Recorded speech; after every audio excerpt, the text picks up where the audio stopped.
wabarakatuh. Waalaikumsalam warahmatullahi wabarakatuh. Selamat siang teman-teman semuanya. Terima kasih telah hadir pada kelas mata kuliah hukum bisnis pada hari ini. Terima kasih kepada Bapak Yodi Rudiantono SMM selaku dosen pengampu mata kuliah dari hukum bisnis. Di sini saya dan kelompok saya ingin mempresentasikan hasil diskusi dari kelompok kami yang berjudul Hukum Perikatan Kontrak dan Legalitas Perusahaan. Perkenalkan, nama saya Cimbe Raffi dan rekan saya Aulia Samarina. Saya Ilham Gamuwa. Saya Puspa Dwi. Saya Pipi Alfilia Maharani. Lanjut. Lanjut. Yang pertama ada hukum perikatan. Pengertian dari hukum perikatan itu adalah suatu hubungan hukum yang mengikat antara dua orang atau lebih, di mana salah satu pihak memiliki hak untuk menuntut sesuatu dari pihak lainnya, sementara pihak lainnya memiliki kewajiban untuk memenuhi tuntutan tersebut. Hubungan hukum ini menciptakan kepastian dan tanggung jawab yang diatur dalam hukum agar hak dan kewajiban masing-masing pihak dapat dilaksanakan dengan adil dan sesuai dengan peraturan yang berlaku. Yang selanjutnya ada sumber perikatan. Yang pertama, perikatan yang timbul dari persetujuan atau perjanjian. Perikatan ini lahir dari kesepakatan antara para pihak di mana masing-masing pihak setuju untuk menjalankan hak dan kewajiban sesuai dengan isi perjanjian yang disepakatinya. Contohnya itu kontrak jual beli, sewa menyewa, atau kerjasama bisnis. Yang kedua yaitu ada perikatan yang timbul dari undang-undang. Dalam hal ini, perikatan muncul bukan karena adanya persetujuan atau perjanjian, melainkan karena aturan yang ditetapkan oleh undang-undang. Contohnya, kewajiban bayar pajak yang diatur dalam peraturan perpajakan. Yang ketiga yaitu ada perikatan yang timbul dari perbuatan manusia yang bukan merupakan perjanjian. Perikatan ini terjadi sebagai akibat dari tindakan seseorang yang bisa berupa tindakan melawan hukum atau onrechtmatig atau tindakan sukarela yang mewakili kepentingan pihak lain tanpa izin atau zatwarneni. Contohnya adalah tanggung jawab mengganti kerugian akibat kelalaian yang merugikan pihak lain atau tindakan membantu seseorang untuk mengurus harta bendanya saat ia berhalangan. Selanjutnya ada jenis-jenis dari perikatan. Yang pertama adalah perikatan bersyarat. Perikatan ini disebut bersyarat ketika pelaksanaannya tergantung pada suatu peristiwa yang belum pasti terjadi di masa depan. Artinya, keberlakuan perikatan hanya akan efektif jika syarat tertentu terpenuhi. Yang kedua ada perikatan dengan ketetapan waktu. Pada perikatan jenis ini, pelaksanaan hak dan kewajiban dibatasi oleh jangka waktu tertentu yang ditentukan dalam perjanjian. Yang ketiga ada perikatan alternatif atau manasuka. Dalam perikatan ini, debitur diberi kebebasan untuk memilih salah satu dari beberapa prestasi atau kewajiban yang telah ditentukan dalam perjanjian. Selanjutnya, keempat ada perikatan tanggung-menanggung. Perikatan tanggung-menanggung melibatkan beberapa debitur yang bersama-sama bertanggung jawab kepada satu kreditur. Dalam perikatan ini, 10 jika salah satu debitur melunasi hutangnya, maka para debitur lainnya juga dianggap telah melunasi kewajibannya. Yang kelima, perikatan dapat dibagi dan tidak dapat dibagi. Jenis perikatan ini berkaitan dengan objek atau prestasi yang diperjanjikan. Perikatan yang dapat dibagi adalah perikatan yang objeknya bisa dibagi tanpa mengurangi nilai atau manfaatnya, seperti pembayaran sejumlah uang atau penyerahan barang tertentu. Yang keenam ada perikatan dengan ancaman hukuman. Dalam perikatan ini diatur sanksi atau ancaman hukuman sebagai jaminan atas pelaksanaannya kewajiban yang telah disepakati. Jika perikatan tersebut tidak terpenuhi, pihak yang melanggar diwajibkan untuk melakukan sesuatu atau memberikan kompensasi sesuai ketentuan yang telah disepakati. Selanjutnya hukum kontrak. Pengertian kontrak atau perjanjian adalah kesepakatan antara dua orang atau lebih tentang hal-hal tertentu yang telah mereka sepakati. Ketentuan umum tentang kontrak diatur dalam Kitab Undang-Undang Hukum Perdata Indonesia. Selanjutnya syarat sah hukum kontrak. Untuk dapat dianggap sah secara hukum ada 4 syarat yang harus dipenuhi sebagaimana diatur dalam pasal 1320 Kitab Undang-Undang Hukum Perdata Indonesia,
perjanjian yang sudah dibuatnya layaknya undang-undang. Selanjutnya ada asas itikat baik atau good faith. Asas ini sudah tercantum pada pasal 1338 ayat 3 KUHP Perdata pada para pihak ketiga menciptakan kontrak juga ketika melaksanakan isi kontrak tadi wajib dilakukan menggunakan itikat dan niat baik. Selanjutnya ada asas keseimbangan. Asas ini menetapkan adanya suatu posisi tawar yang sama atau seimbang untuk menciptakan perjanjian pada kedua belah pihak. Selanjutnya asas kepatutan. Asas ini tercermin menurut pasal 1339 KUHP Perdata. Kontrak tadi pula wajib memperhatikan kepatutan dan keadilan bagi para pihak. Selanjutnya yang ketujuh, asas kepastian hukum. Asas ini adalah cerminan menurut pasal 1338 ayat 2 KUHP yang menyatakan bahwa pihak pada perjanjian tidak boleh membatalkan perjanjian secara sepihak. Yang kedelapan, asas kepribadian atau personality. Asas ini memilih bahwa seorang yang akan melakukan atau menciptakan kontrak hanya buat kepentingan perseorangan saja. Yang kesembilan, asas kebiasaan. Maksudnya bahwa perjanjian wajib mengikuti norma yang lazim dilakukan, sinkron menggunakan isi pasal 1347 BW yang berbunyi hal-hal yang berdasarkan norma selamanya dipercaya secara membisu-bisu dimasukkan kepada perjanjian meskipun NIR menggunakan tegas dinyatakan. Hal ini adalah perwujudan menurut unsur alami pada perjanjian. Selanjutnya, legalitas perusahaan. Pengertian legalitas perusahaan adalah aspek yang krusial dalam dunia bisnis, terutama dalam menjamin keberlangsungan operasional dan perlindungan hukum bagi entitas bisnis tersebut. Dalam konteks hukum bisnis, legalitas perusahaan mengacu pada pemenuhan semua persyaratan hukum yang diperlukan untuk mendirikan, menjalankan, dan melindungi perusahaan. Proses ini melibatkan berbagai aspek hukum seperti pendirian badan hukum, perizinan, kepatuhan terhadap regulasi pajak, dan perlindungan konsumen. Selanjutnya, pendirian badan hukum. Pendirian badan hukum adalah langkah awal yang menentukan keabsahan perusahaan di mata hukum. Di Indonesia, pendirian perusahaan diatur dalam Undang-Undang Nomor 40 Tahun 2007 tentang Perseroan Terbatas atau UPT. Berdasarkan UU ini, sebuah perusahaan harus memiliki akta pendirian yang disahkan oleh notaris dan terdaftar di Kementerian Hukum dan Hak Asasi Manusia atau Kemenkumham. Akta ini mencakup informasi penting seperti nama perusahaan, struktur permodalan, tujuan usaha, serta identitas para pendiri dan pemegang saham. Baik, selanjutnya ada perizinan usaha. Jadi setiap perusahaan itu wajib untuk memiliki izin usaha sebagai bukti bahwa operasional mereka telah mendapatkan persetujuan dari pemerintah. Perizinan usaha di Indonesia dikelola melalui sistem online Single Submission atau OSS yang mempercepat proses perizinan dengan sistem elektronik. Jenis izin yang diperlukan bergantung pada sektor usahanya, seperti izin usaha perdagangan atau SUP untuk perusahaan perdagangan atau izin mendirikan bangunan IMB untuk perusahaan yang membutuhkan fasilitas fisik. Kemudian ada kepatuhan pajak dan peraturan lainnya. Kepatuhan terhadap regulasi pajak merupakan aspek penting bagi lain dari legalitas perusahaan. Perusahaan wajib memiliki nomor pokok wajib pajak atau NPWP dan melaporkannya kewajiban perpajakannya sesuai dengan ketentuan yang berlaku seperti pajak penghasilan atau PPH dan pajak pertambahan nilai atau PPN. Selain itu, perusahaan juga harus mematuhi regulasi ketenagakerjaan, kesehatan, dan keselamatan kerja yang diatur dalam Undang-Undang Nomor 13 Tahun 2003 tentang Ketenagakerjaan. Kemudian ada manfaat legalitas perusahaan.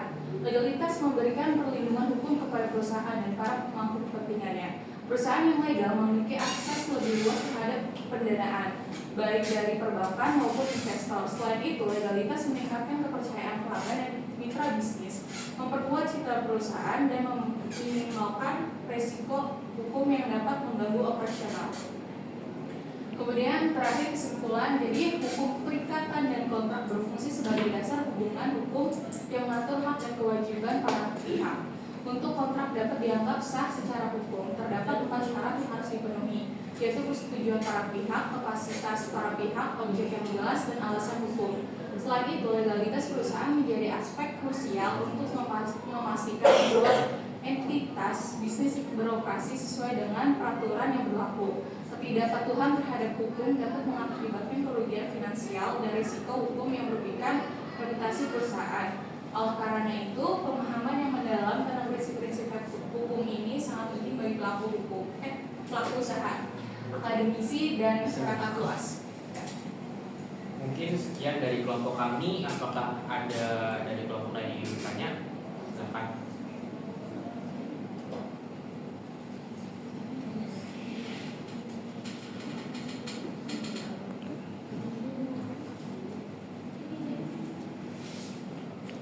Kelompok 1.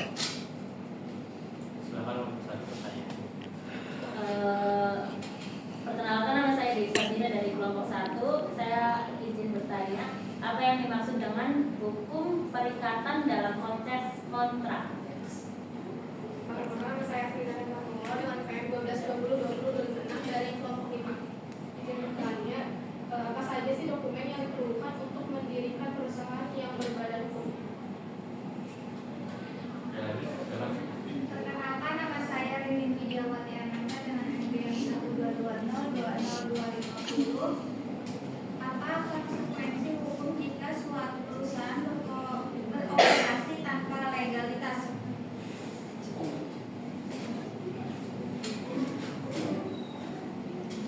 Perkenalkan, nama saya Faiza dari kelompok 4. Kayaknya apa saja unsur-unsur yang harus dipenuhi agar suatu kontrak dianggap sah dilakukan? Mungkin saya mau menjawab pertanyaan dari kelompok 1 dulu ya. Ya. Apa yang dimaksud dengan hukum perikatan dalam konteks kontrak? Kayaknya itu. Jadi hukum perikatan adalah cabang dari hukum perdata yang mengatur tentang hubungan hukum antara dua pihak atau lebih, di mana salah satu pihak berkewajiban untuk memberikan prestasi dan pihak lainnya berhak untuk menuntut prestasi tersebut. Dalam konteks kontrak, hukum perikatan mengatur syarat sahnya kontrak, hak dan kewajiban para pihak, serta akibat hukum jika salah satu pihak tidak memenuhi kewajibannya atau prestasi. Kalau sudah cukup, nomor 1. Ya, terima kasih.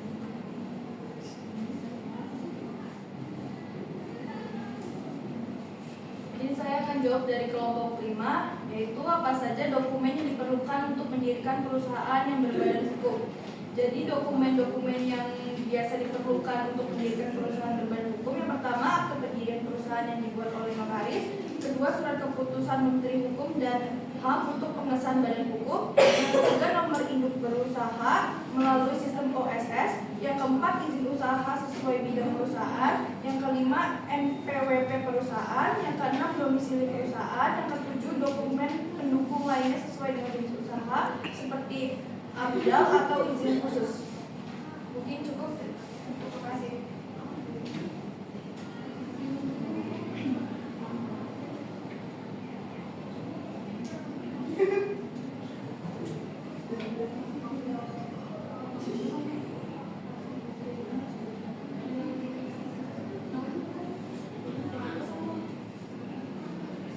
Baik, saya akan menjawab pertanyaan dari Ririn, kelompok 6.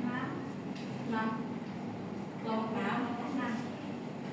Jadi perusahaan yang beroperasi tanpa legalitas itu dapat menghadapi beberapa konsekuensi hukum, yaitu tidak dapat mengajukan gugatan hukum atau perlindungan hukum. Kemudian bisa juga dikenakan denda administratif atau sanksi pidana, atau bisa juga dipersulit mendapatkan akses ke permodalan atau kerjasama dengan pihak lainnya. Ya, sama-sama. Oke, baik, selanjutnya saya akan menjawab pertanyaan dari kelompok 5, Novia. Yang keempat, yang mengapa legalitas perusahaan penting dalam kegiatan bisnis? Jawabannya, legalitas perusahaan adalah bukti bahwa suatu perusahaan telah memenuhi persyaratan hukum dan diakui oleh negara. Pentingnya legalitas perusahaannya itu meliputi kredibilitas, legalitas meningkatkan kepercayaan mitra bisnis, investor dan pelanggan. Terus selanjutnya ada perlindungan hukum, perusahaan yang memiliki legalitas dapat meminta perlindungan hukum jika terjadi sengketa. Yang ketiga ada akses pembiayaan, yaitu bank dan lembaga keuangan cenderung memberikan pinjaman kepada perusahaan yang legal. Dan yang keempat ada kepatuhan, yaitu legalitas memastikan perusahaan beroperasi sesuai dengan peraturan yang berlaku, menghindari sanksi atau penalti hukum. Ya, mungkin sekian yang dapat kelompok kami sampaikan, kurang lebihnya mohon dimaafkan. Wassalamualaikum warahmatullahi wabarakatuh.